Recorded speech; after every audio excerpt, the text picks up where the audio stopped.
Hello, I welcome you all in the lecture series of memory. Today, the lecture number 18, we are going to continue our lecture on working memory. Previously, we discussed about the working memory system, and in this working memory system, we talked about the systems the comprised of proposed by Alan Baddeley and Hitch, that it is composed of four different components. This working memory system is a replacement of the short term memory system. The reason for such replacement was that the working memory system is a very dynamic system.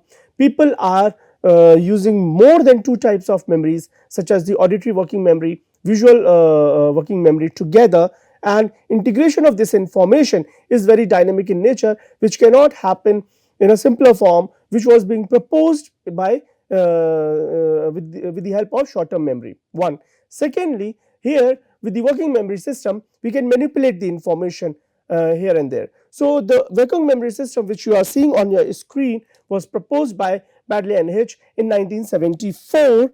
However, the section, this episodic buffer, was being added in 2001. Before that, the system was comprised of one central executive system, phonological loop, and VSSP.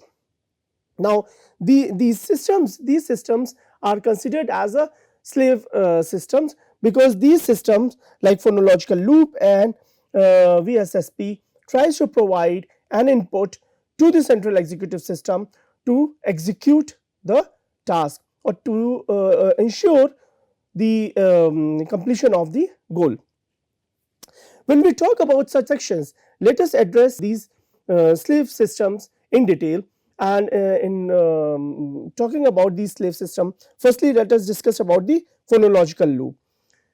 Working memory system is important for an individual to hold information for a period of time so that the task can be executed. The task such as singing a song, the task such as playing a tennis, the task such as writing a song, or a task such as preparing a food in a kitchen and serving it on the table. So such system requires lot of input from the phonological loop, and requires lot of input from the visual spatial sketchpad. So phonological loop deals with all sorts of sound auditory stimuli, any type of auditory stimuli which is present in the environment, the integration, selection, segregation, division, all these things are happening in this system. Phonological loop is ensuring that the nature of the sound is going to be relevant or irrelevant in nature. So this system not only stores the sound, but also stores the language for a period of time, which is allowing the individual to manipulate the information in the short term memory. So this section, what you are seeing on your screen, is the Broca's and Wernicke's area, which is a speech production area. So phonological loop is ensuring the production of the sound system as well. You are seeing the two blue dots. These blue dots are indicating the Broca's and Wernicke's area on both sides of the hemisphere, left and right side of the brain. The irrelevant speech effect, what we have seen is that the phonological loop is mildly impaired when an additional sound or additional auditory stimuli is present at the background. Such presence of such stimuli interferes and lowers the performance of an individual. The reason for such interference, the reason for such lowering in the performance is because of its interference with the target stimuli present in the environment. Now, the phonological loop is seen as a very independent body than the visual spatial sketchpad, and in order to address this thing, researchers done several experiments. In one such experiment, where you are seeing is the irrelevant speech effect, the background sound was being presented, which interferes with the other auditory stimuli present, target auditory stimuli present in the environment. The same time, if a motor task is given to them, like tapping task, one tap means yes, two taps means no. Presence of this task will not interfere with the phonological loop system, because it requires the visual coordination, visual motor coordination, rather than an auditory stimuli. Hence, with such type of interference, researchers have documented that the phonological loop system is independent than the visual spatial sketch pad.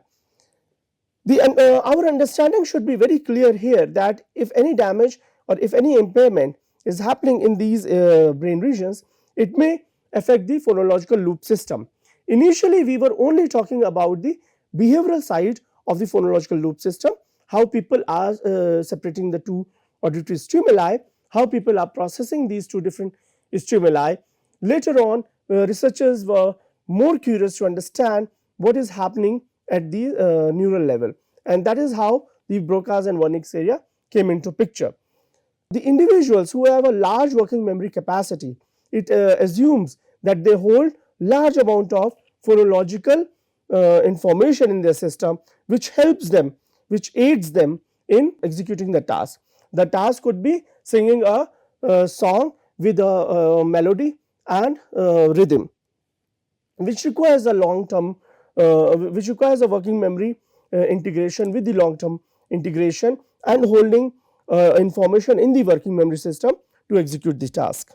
Researchers have also addressed that if phonological loop brain areas get impaired, then people find it difficulty in the cognitive functioning, impaired digit span task, and no word length effect. What does this mean? We have understood in previous lecture that the digit span task, people have to read the digit, and as the number of digit increases from 3 digit to 4 digit to 5 digit to 6 digit to 12 digit, they not only have to recall the digits present in every digit trial, but they have to hold these digits in their memory span, in their working memory for a period of time. So reading aloud these digits along with paying attention requires more effort. So if any damage happened to the phonological loop, the rehearsal or loud rehearsal cannot happen. As a result, it impairs or affects the performance. The same thing has been seen in the no word length effect also. So it does not matter what is the length of the word, and when the person is articulating the words, the sound system is affected, the speech area is affected. As a result, word length effect seems to be non-significant. The other slave system is the visual spatial sketch pad. This region is responsible for the visual working memory. This visual working memory stores the visual information and the spatial information. Initially, it was proposed that it is only for the 30 seconds, but upon the rehearsal and upon the repeated retrieval, this period can get extended up to 6 hours. It allows an individual to be more consciously aware, and also more rehearsal increases the capacity of the working memory system. Unlike the short term memory system, where we were just talking about the human capacity is limited in nature, it cannot hold more information into it. Visual spatial sketch pad not only stores information related to the visual information, but on certain instances it also holds information related to the visual spatial information with multiple modality. Now, the reason for such characteristic is that the complexity of the memory itself. Some memories are more complex than the other, hence in order to hold that memory information for some period of time, the rehearsal and the integration of two information seems to be beneficial. Literature has also talked about that multimodality in the case of complex and ambiguous memory information seems to be helpful rather than single modality is present in the information. The Brook also reported that the visual response task interfered with the visual imagery task, which the reason for Brook to conduct such a study was to identify the role of the visual spatial sketch pad is very independent from the phonological loop. So how an individual can study? Similarly, like the irrelevant speech effect, here Brook conducted a study where the two visual informations were being presented together. The one was the target task, and the other visual imagery task was the interference task. Now, what we understood, in addition to this, there was a control experiment where the visual response task was interfered with the auditory stimuli. What researchers observed is that the auditory stimuli did not interfere and affected the response of the individuals who were performing the visual response task. However, when the visual response task was being interfered by the visual imagery task, the performance came down. This discrimination between the two tasks gave us an insight and understanding that the phonological loop is independent processes than the visual spatial sketchpad. The extended work of Otsuka and Ozaka in 2005 showed that high performers who are very good with the arithmetic task use both visual and auditory strategies to help them with the mental arithmetic problem, while the low performers use only auditory strategies. So such understanding give us in contrasting effect and finding to us that the integration of the two modalities seems to be helpful, as I was mentioning earlier in the phonological loop. So integration of two different modalities aids an individual to perform better while compared to the individual who is only using the auditory strategy. Reason for such high performance is that the arithmetic skill is a mathematical and complex problem which is not only dependent on the visual information but also the sound, the phoneme which is available. So for the high performers, they use the aid of not only the graphemes but also the integration of the morphemes and phonemes add meaning to it. As a result, they perform better. But this could be exclusive to arithmetic problem. If the complexity and the nature of the problem goes beyond the arithmetic task, then the involvement of two different modalities may start inhibiting the performance of the high performers. So in this case also, just like phonological loop, the visual spatial sketchpad here what we have seen is having an integration from the occipital lobe to the prefrontal cortex. Prefrontal cortex region, which is lying at the center, is having a projection from the frontal cortex to the Broca's and Wernicke's area in the case of the phonological loop, and having constant feedback in this direction. Similarly, in the visual spatial sketchpad, the frontal cortex is having projection to the visual area. This visual area, we may have simplified it here in the diagram. However, it is composed of 5 different layers: V1, V2, V3, V4, V5. As the information is being processed, different types of information is being processed by different visual areas. We cannot rule out the fact that the dense projection from the frontal cortex to the occipital cortex is providing and giving an aid to the visual spatial sketchpad. Similar aid is being provided from the frontal cortex to the phonological loop, which makes the selection easier. But after 25 years, when Baddeley and Hitch proposed the episodic buffer, then they suggested that it seems that the two information can occur, can compete, can be present at the same time, which means the two different modalities of the information, visual working memory, auditory working memory, can be present at the same time, and not only being present but can be processed also by the central executive system. Now the question arises how this thing is possible when both these systems are independent of each other. So there should be an additional system which can hold this information, hold these two different information together for some period of time till the central executive system processes this information.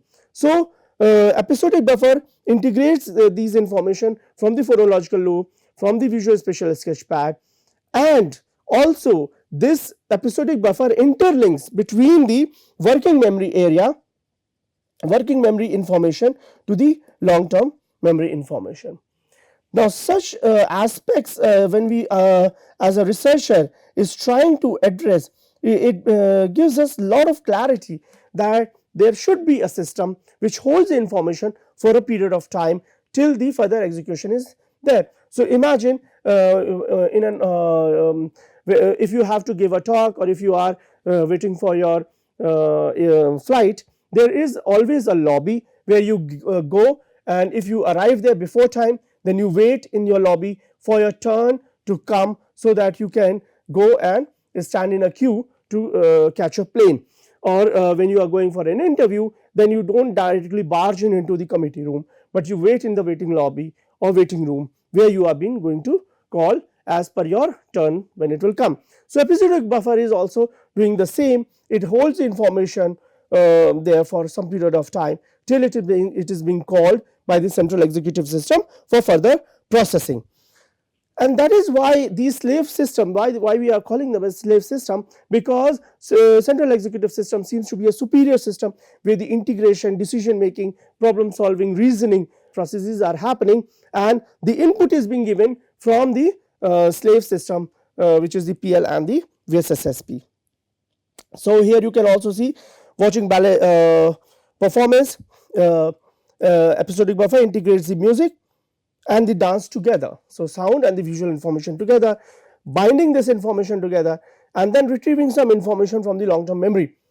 And once you have done the such thing, then you see this skit or a diagram or an event or a movie or an event in a dynamic form. This integration is happening so fast and so quick that can be seen as a reel of a strip which is moving in continuous direction. However, if you slow down the system to millisecond, then you will see them that the process is being brought, the information is being brought up, binding is happening, integration is happening, and then there is an output. The theory here why memories can be experienced as the coordinated sequence of events. So we are trying to coordinate and these different events together rather than seeing them as discrete segments. More than this, we have to also see here is that the central executive system, the final system in our working memory system, is the superior system. Here this central system can be referred as the attentional system, and the reason for us to calling it as an attentional system, because it supervises and coordinates the information which is being received from the episodic buffer. So once the information from the episodic buffer is reaching to the central executive system, it ensures to what level the integration should happen, to what level the coordination should happen, and which information need to be directed, which information need to be selected, and which information need to be allowed in that respect. So this system ensures that when the task is being given to drink a glass of water, then the where the glass is located, where will I get the water, how the water, how much water level is required in a glass. This decision, this integration of information is going to be executed by the central executive system. Now it serves three major functions. First is direction. So central executive system, because it is an attentional system, so it directs where one has to direct the attention, from where one is going to collect the information. Now we know that this attentional system are of four different types. Sustainable, so attention is sustainable in nature, attention is selective in nature, attention is shiftable in nature, and attention is divisible in nature. So knowing that attention are of four different types, we know that the attention requires to be direction where the information is going to be collected from. Division can be seen as shiftable. So we have to divide our attention, we have to shift our attention between the sources of the input.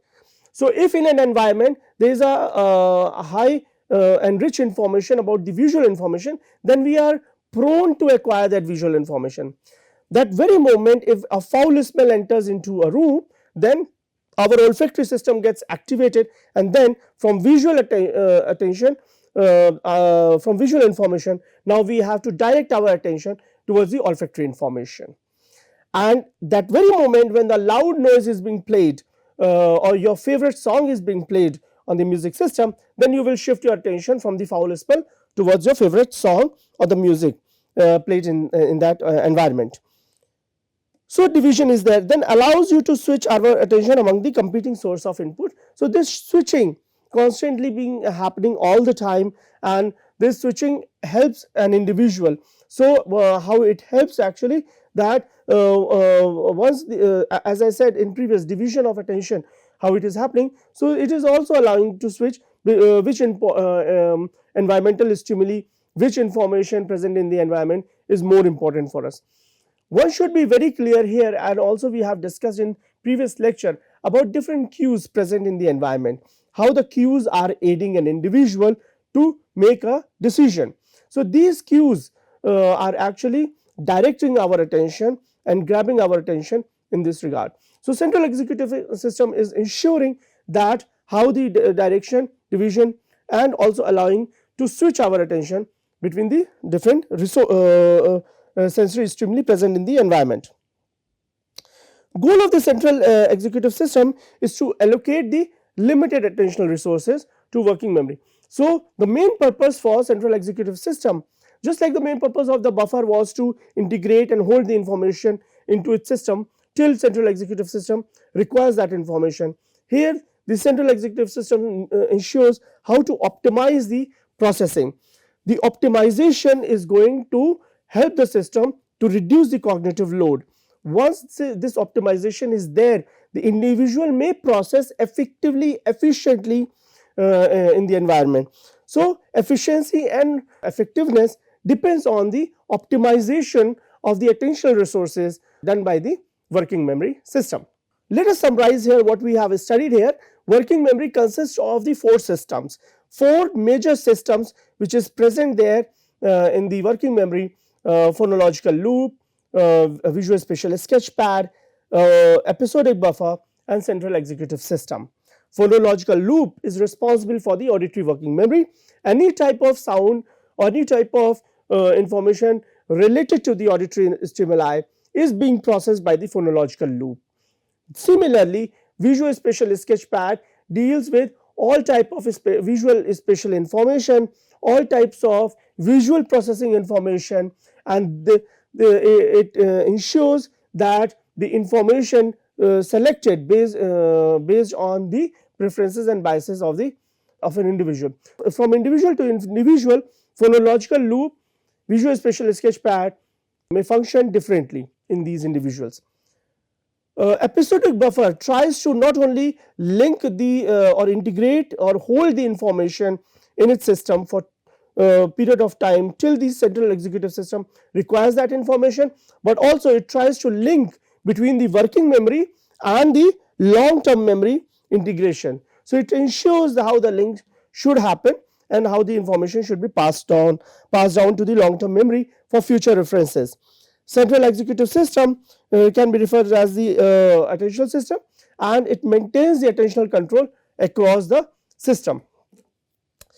This understanding give us why working memory has been replaced with the short term memory, and why Baddeley and Hitch recommended that there is a need for us to understand not only the working memory but the components of working memory in detail to understand the complexity of the memory processes. It should be noteworthy here, different types of memory depends on different type of memory integration of different types of information, integration of different types of modality information, and integration of information, and an output also depends on the individual per se. So based on the individual preferences, based on the individual choices, the working memory system will also function differently among the individuals. And thank you all for this lecture. In next lecture series we will continue talking about the working memory system in little bit more detail. Thank you.